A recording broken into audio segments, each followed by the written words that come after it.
Guys, andito na naman tayo sa ating unboxing serye guys. At ang nakakatuwa ngayon guys, dalawa. Double unboxing tayo ngayon, syempre.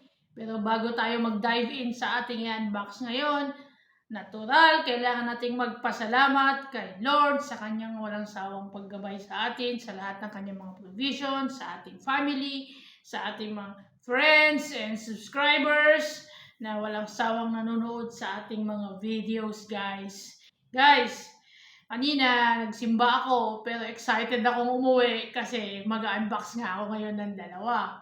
So kung napanood nyo yung previous video ko guys, kasama ko yung mga friends ko, nagpunta kami sa mall, tapos nag-scout kami ng mga sapatos doon, ang daming magaganda, Jordan, Adidas, yung mga Ultra Boost nila, andun din yung On Running, gaganda, sobrang mahal, yung mga Air Max, ang daming Air Max SC, Flyknit, yung 270, guys, yung 270, grabe ang presyo doon, 800. Siyempre, hindi natin bibilin yung ganung presyo, no? Pero yung mga nakaka-afford talaga, bibilin nila yon. So, nagpunta kami doon, nagtingin ako ng maraming sapatos, pati mga New Balance na mga pang-runners ngayon na top na magaganda yung kanyang mga cushioning, andun lahat, grabe. Yung mata ko talaga guys, talagang lumuluwa sa sa ganda ng mga sapatos na nakita ko. Tapos syempre nakita ko yung mga sapatos na binili ko, nandun din. So yung shop na yon hindi nagbebenta ng Hoka. Okay? So ang kanilang mga binibenta lang ay Adidas, New Balance, Nike, tsaka ano pa ba yun, Converse. Yun lang yung mga binibenta nila doon. So yun to name a few. Pero syempre may mga clothing line din doon. Pero nag-focus lang ako sa mga sapatos.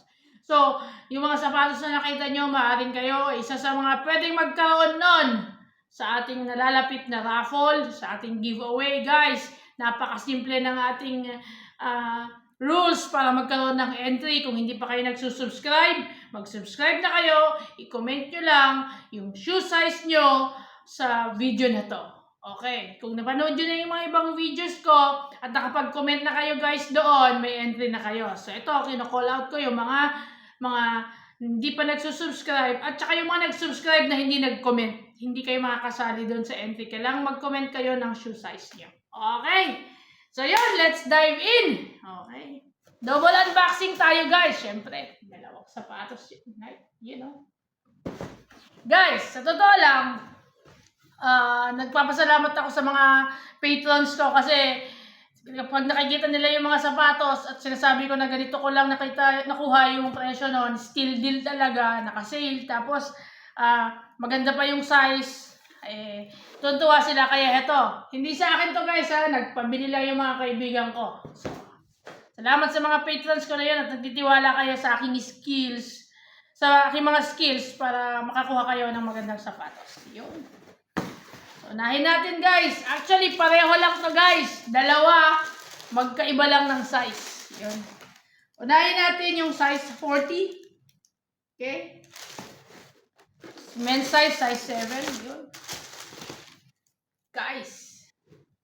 Kung natatandaan nyo, nag-feature na ako ng ganito. Magkaibang kulay lang. Yung may yellow, tsaka pink, tsaka yung red. Yun.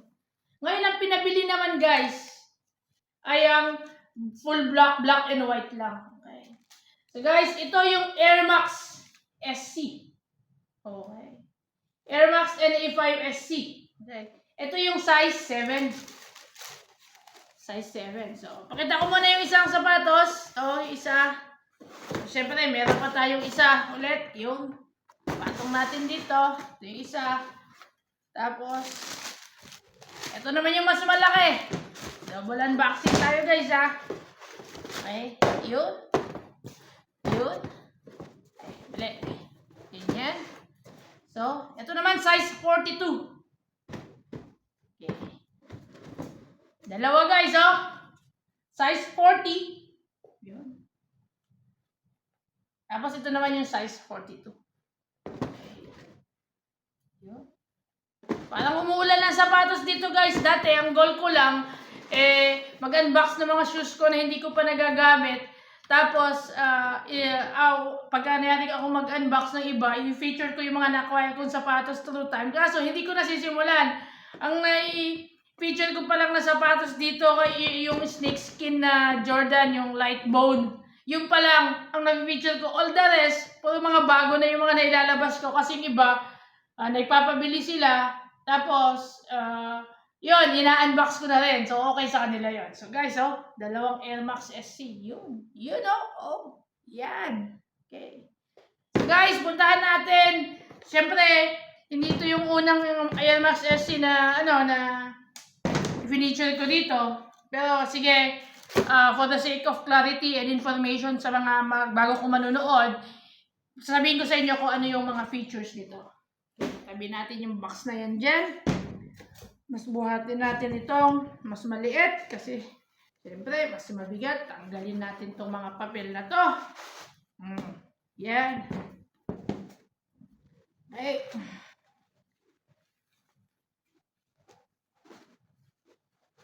Hirap pa. Okay.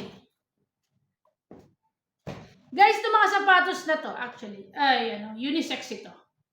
Okay. Unisex ito. Pero mostly kasi ang babae, ang shoe size niya up to 41 lang. Or madalang ako nakakita ng 41. Actually, 42. So, 40. So, sa men's size, ang pinakamababang size sa men's ay 40. Okay? Lalo sa Adidas. Tapos, syempre, I could go up to 46 yung mga size nila. Okay? So, pero ito, unisex to. Itong sapatos na to. Actually, meron ako isa nito. Okay? Meron ako isa nito. Kaya nung nakita nila na, uy, ganda niya na. Ihanap mo nga kami yan. Sige, sabi ko, maghahanap tayo ng steel. Okay? Yun, tabalin na rin natin itong isa pa na to. Yun. Okay. So, okay, start tayo. Outer sole. Okay. Outer sole, hanggang sa toe tip niya, pababa. Okay, rubber. Okay.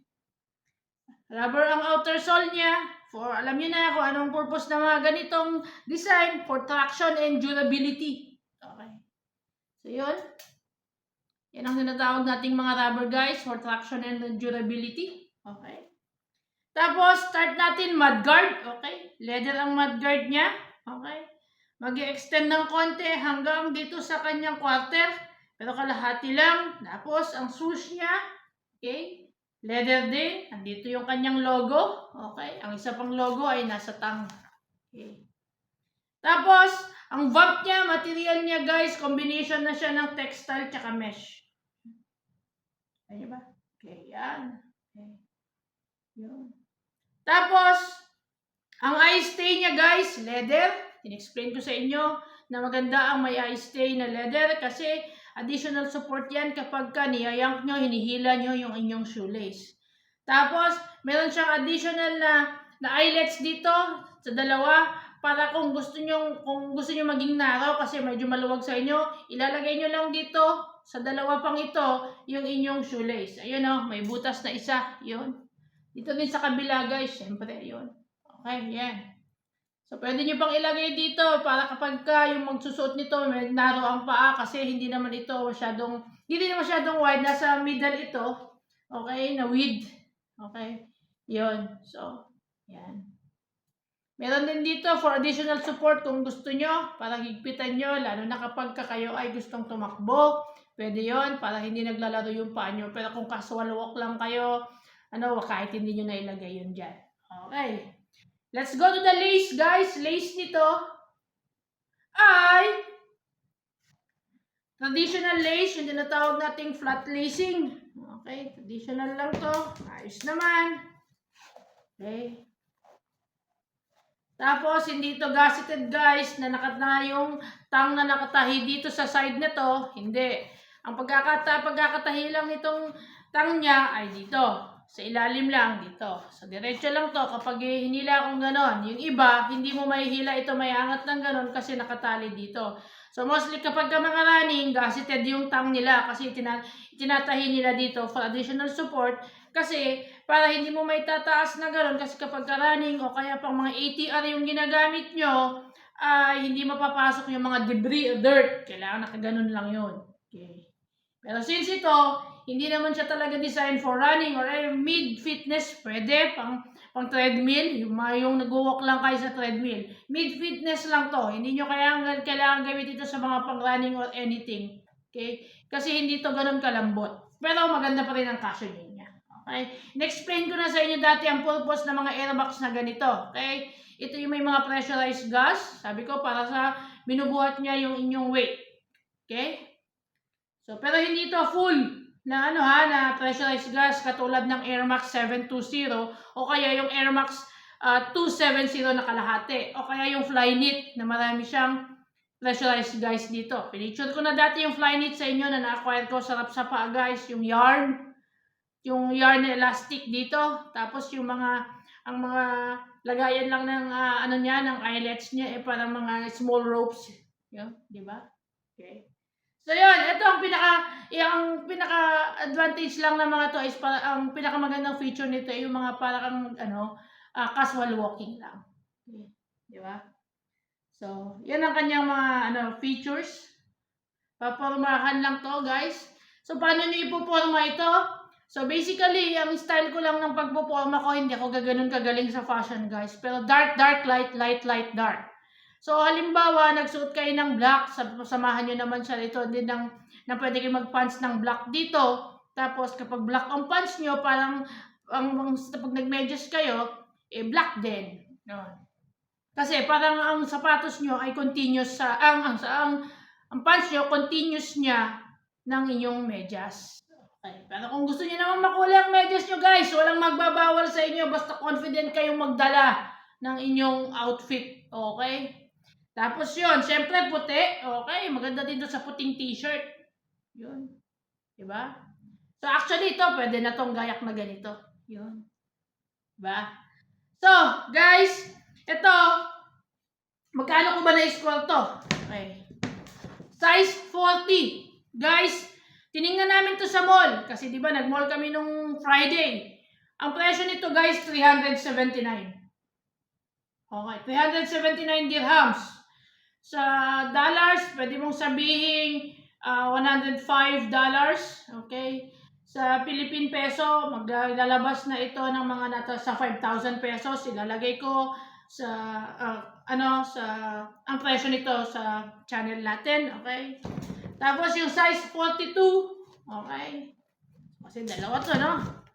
Size 42. Magkaibang presyo nito, guys. Pero a matter of $2 lang. Guys, nakuha ko ito, steel. Okay? Steel, guys, nakuha ito, 174 dirhams lang. Compared sa mall price, guys, pinuntahan namin, nasa mall pa yon. Okay? 379. Okay. Tapos yung mas maliit, guys, nakuha ko, steel deal. Okay? 181 dirhams. Diba? So, guys, napakagandang price na nito sa mga Air Max SC. Okay? Wala kayong makikita ibang price nito, pero sabi ko nga, hindi ako nagbebenta. Hobby ko lang ang mag-unbox ng sapatos at tumingin. Happy escape ko yung mga ganyang ginagawa ko. At hindi rin ako kumikita dito sa mga ganito, guys, ha? Okay. Gusto ko lang yung nag-unbox, nag-video at nakikipag-usap sa inyo para malaman nyo kung ano yung mga magagandang sapatos na pwede nyong suotin at kapulutan nyo lang ng aral. Okay. So, nasabi ko na yung presyo nito, guys. Maraming salamat sa inyong panonood. Nag-unbox tayo ng dalawang Air Max SC. Ang kulay nito, black, white, white-black kung sinasabi nila. Okay? So, yun. Thank you so much, guys. Hanggang sa muling panonood. Sana sa susunod, may feature ko yung tatlong Jordan na na-acquire ko 2 times. Jordan 1, Jordan Mid, tsaka Jordan High.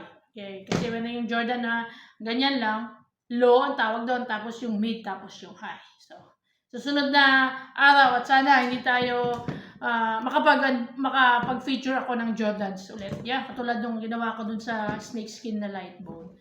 So, hanggang dun muna, guys. Maraming salamat. Reminder sa mga hindi pa nagsusubscribe, mag-subscribe na kayo. I-comment nyo yung shoe size nyo para magkaroon kayo ng free entry at manalo ng sapatos with free shipping kahit nasa ang sulok kayo ng mundo basta mapupuntahan ng delivery man. Okay?